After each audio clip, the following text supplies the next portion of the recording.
Hello সবাইকে। তো এইরকম ভিডিও আমি ফার্স্ট টাইম তোমাদের সাথে শেয়ার করছি। তো কেমন লাগছে অবশ্যই কমেন্ট করে জানিও। এইরকম ভিডিও যদি তোমাদের পছন্দ হয় আমি কিন্তু ডেইলি দিতে পারি, কোনো প্রবলেম না, তোমাদের জন্যই সব কিছু।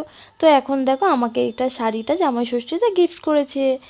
আর এই তোমার যেই ব্লাউজটা পরেছি দেখছো, এটা কিন্তু আমার ওয়ান পিস দিয়ে পরেছি। আর প্রথমেই দেখো মুখটাকে একদম ঘষে মুজে যা চকচকে করে একদম পালিশ করে দিচ্ছি।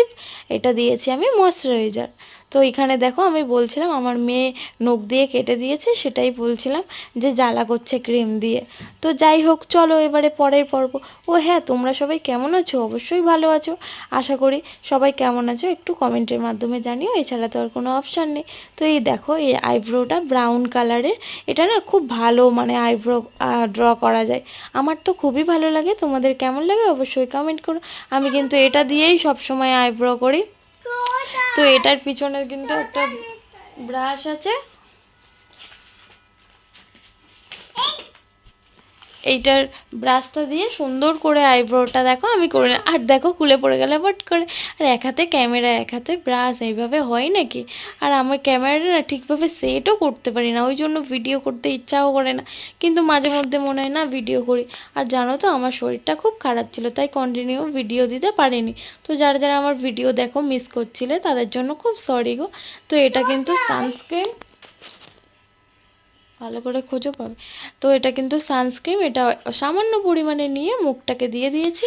দিয়ে একদম পালিশ করে, আমি কিন্তু শাড়ি পরতে পারি না, কেউ শাড়িটার দিকে দেখো না, আমি শাড়ি কোনো রকম একটা পরে নিয়েছি। খুবই বাজে লাগছে জানি, বুঝতেই পেরেছি, কারণ আমি শাড়ি পরতে একদমই পারি না।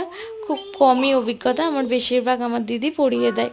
তো যাই হোক, এই লিপস্টিক ছাড়া তো আমি অচল, তাই একটু ঢং করে লিপস্টিকটা পরলাম। আর এই লিপস্টিকটা হচ্ছে 95-এর, খুব ভালো জানো তো। সামনের দিকে জেল আছে, তুমি গ্লজি করতে চাইলে গ্লজি করতে পারো, আবার না করতে চাইলে নাও করতে পারো। তো আমি কিন্তু গ্লজি করে নিই, এই লিপস্টিকটা এমনিই গ্লজি দেখো, পরার পর আস্তে আস্তে ম্যাট হয়ে যাবে। তো দেখো আমি কাজল আইলাইনার দিয়েই আমি কিন্তু কাজল পরি। অনেকেই বলো দিদি তোমার কাজলটা এত ডার্ক হয় কিভাবে? তো আমি আইলাইনার দিয়েই পরি, ওই জন্য এত ডার্ক হয়। আমি কিন্তু সেরকম কোনো কাজল পাই না অপশানে, ওই জন্যই আইলাইনার দিয়ে দুটো কাজ হয়ে যায়।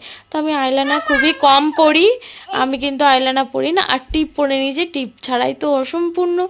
আর একটা গয়না আমাকে একজন পাঠিয়েছে, খুব প্রিয় একটা মানুষ। তো এটা ক্লে দিয়ে বানিয়েছে, দেখো তো কেমন, কার কেমন লেগেছে। ভালো লাগলে নিশ্চয়ই কমেন্ট করো। আর এই জুয়েলারিগুলো কেউ যদি কিনতে চায় অবশ্যই আমাকে কমেন্ট করো, আমি বলে দেবো আমি এটা কোথা থেকে নিয়েছি। তো টাটা বাই সবাইকে।